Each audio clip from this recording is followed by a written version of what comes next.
What's good, lovebirds? In today's video, I want to talk to you guys about something that I feel like is going to really make a huge impact on the arguments or heated discussions that you're having in your relationships.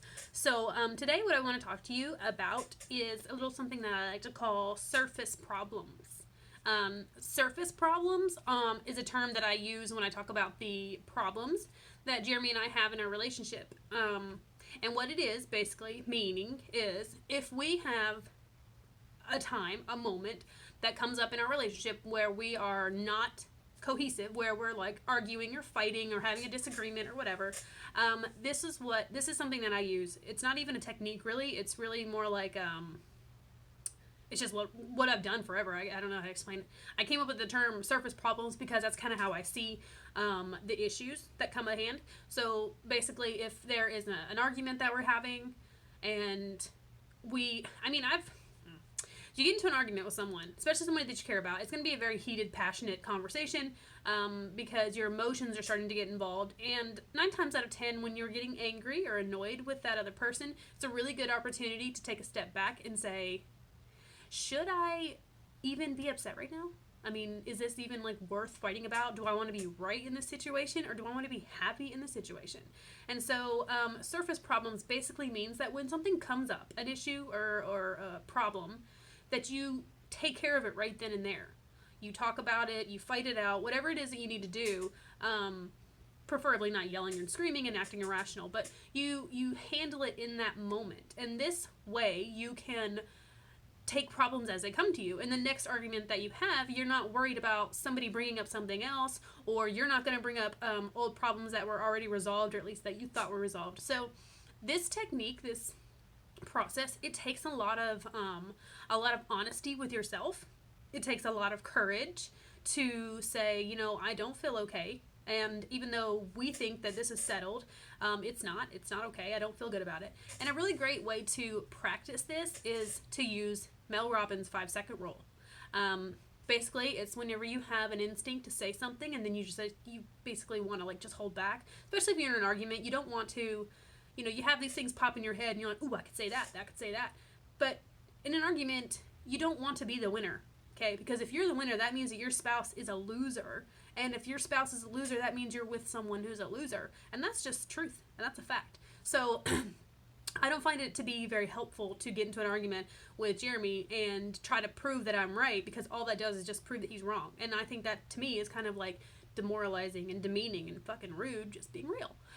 So surface problems are great to have because you can have an argument in one day about one subject and it can be contained and solved in that one time span. Like, you don't have to pick it up next time you get into an argument. Oh, well, you remember what happened here and you remember this and blah, blah. Like, that is just a waste of time. All you're doing is a cycle of sabotage to one another whenever you can be caring about and loving one another, which is why you're in a relationship in the first place. So here's some of my advice. The next time you get into an argument with someone, I want you to do a couple of things. And 5-second rule is a huge game changer in this. So the next time y'all are getting into it, just wait 5 seconds after the other person is speaking. Like, wait 5 seconds, count in your head before you begin to say whatever it is that you need to say. And the reason why this works very powerfully is because, one, you're going to shut off your train of like, what am I going to say once he stops talking, or what am I going to say once she's quit talking. You cut that off and you allow yourself to empower yourself to make a better decision. So the 5-second rule works simply. You count back from 5, you get to 1, and then you physically move your body or you change your mind. So what I like to do is wait for Jeremy to get done talking, because a lot of our problems in an argument can come from the other person not listening and just waiting for the other person to shut up so they can get their point across. And that is completely not helpful, and it's disrespectful, to be honest with you, because you're not listening to the other person and trying to get their perspective. So wait 5 seconds in between. And as well, when you are describing what's going on with you, when you are telling them what's happening, use the 5-second rule to say it in a manner of which you would like it told to you. So imagine your problem with your spouse. I don't know what the problem or issue could be. Like, say he doesn't, I don't know, like put his clothes in the laundry. I mean, one or two times, that's not a big deal. But I mean, every single day, you're just like, how are you this crazy? How do you not see that? Blah, blah, blah. It's not the point. The point is, you have a problem and you haven't even talked to that other person about it. So instead of attacking them, saying you should have known better, just simply count back from 5 and approach it in the manner of which you would like to be told. You know, you're not a kid. You're not at home with your parents anymore. You don't need a parent to tell you how to live your life. But you are with someone who is your spouse. And if you can have a level of respect where you can actually speak to one another on a respectful manner about the issues that are coming, you're going to have so much better arguments that are going to lead to a better and happier life because you're actually figuring out what's going on with the other person.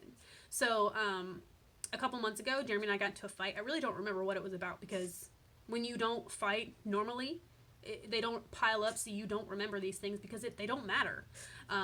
But we got into a fight, and I remember going into the kitchen and stewing over some things in my head, and I was like, I want to say this, that, whatever. I was like, but I can't, I won't, no.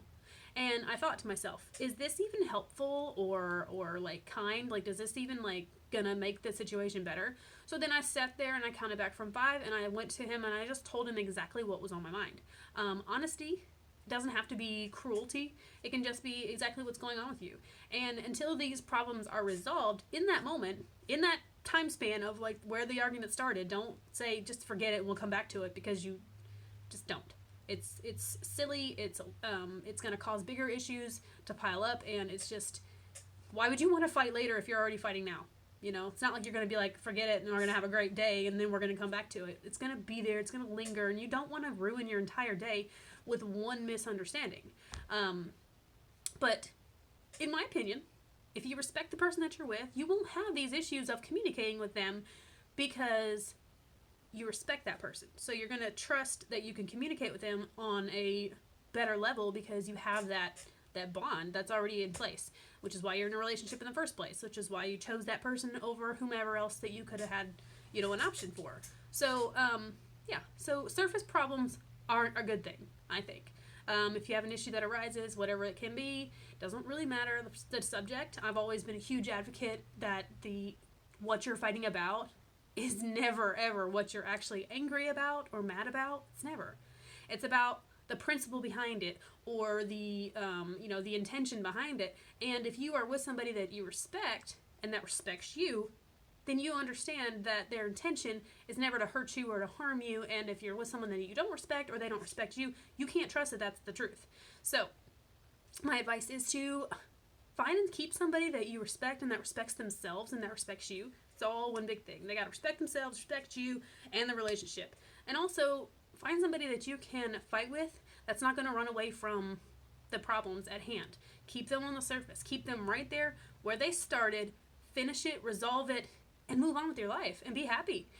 You have that choice to be happy. And the 5-second rule, in my opinion, is a huge game changer when it comes to changing the way you think and changing the way you act, because you have the ability to do that. You have the ability to change your life for the better, and I believe that. And I think that relationships are wonderful, beautiful things that I wish everybody in my life could be in a type of relationship that I'm in, which is why I started making Dove Love and why I started making these videos, because I really had a lot of what I thought was good information to give to people, and I felt bad because I didn't want to personalize it to like one or two things and tell people how to live their lives, because each situation is unique, each person in their relationship is unique, and to have a one fix all, it's really not that simple. But I believe that if you keep respect first, love and communication and trust, they all fall underneath that.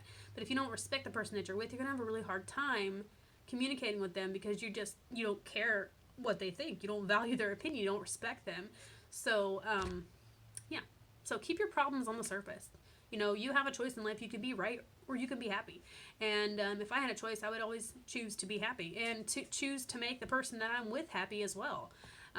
Because when my object is to make Jeremy happy, his object is to do the same for me.